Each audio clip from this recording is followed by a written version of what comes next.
निलेश तापकीर फाउंडेशनच्या माध्यमातून लोहगाव येथे राज्यस्तरीय योगासन आणि मर्दानी खेळ स्पर्धा उत्स्फूर्त प्रतिसादात पार पडल्या।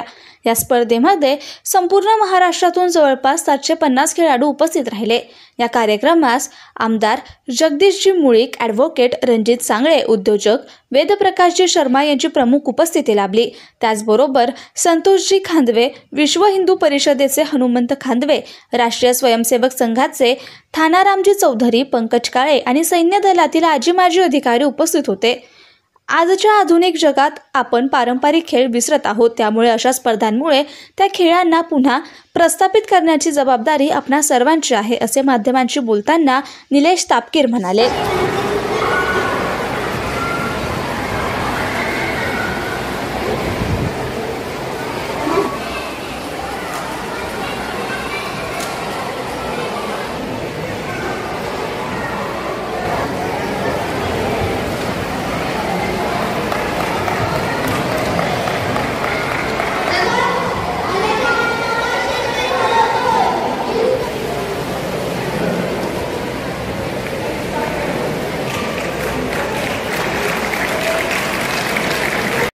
आमच्या फाउंडेशनची स्थापना 26 जानेवारी 2025 या रोजी झाली।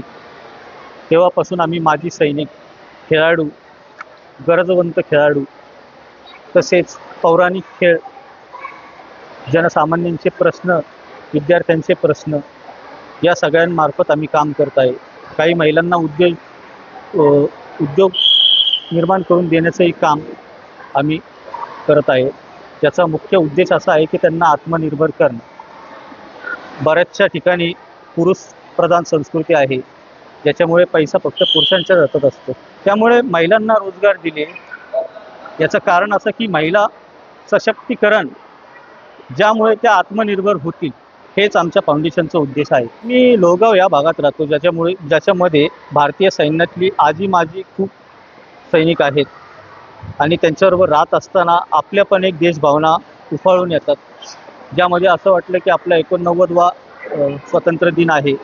या दिनानिमित्त आपण त्यांनाही बोलून त्यांचा सन्मान केला पाहिजे, हे खरं याच्या मागचं कारण। आणि दुसरं कारण, हे खेळ का ठेवले तर बाकीचे सगळे खेळ आपण बघतो की सगळीकडेच असतात, पण योगासनाच्या स्पर्धा, त्याचबरोबर पौराणिक जे खेळ आहेत आपले मर्दानी खेळ, जे आता लोप पावलेले आहेत, त्याला पुनर्जीवित करणं ही माझ्या संस्थेची मी जबाबदारी मानतो आणि त्याला राष्ट्रीय खेळ म्हणून डिक्लेअर करावं, यासाठी आम्ही प्रयत्न करत आहे आमच्या फाउंडेशनच्या माध्यमातून।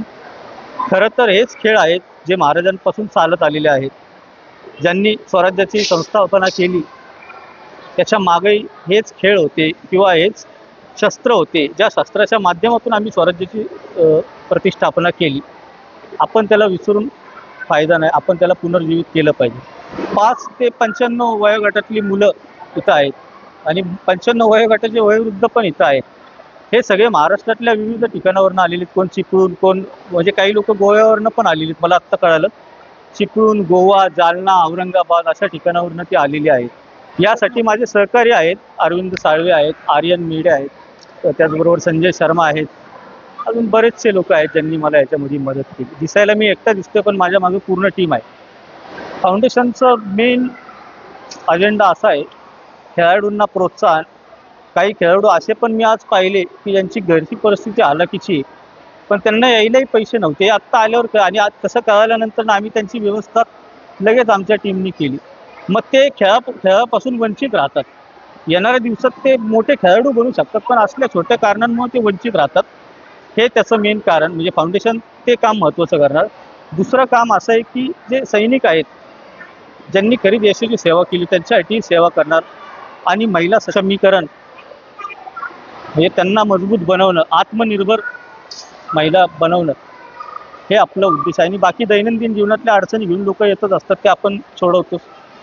याचं महत्त्वाचं कारण असं, आपण खेळ घेतला योगासन, हे आपल्या पतंजली जे होते त्यांनी निर्माण केलेला भारतातला योगासन, पण आज विदेशातली लोक करतायत ते म्हणून परत आपण भारतामध्ये ते करण्याचं सुरुवात केलेली आहे।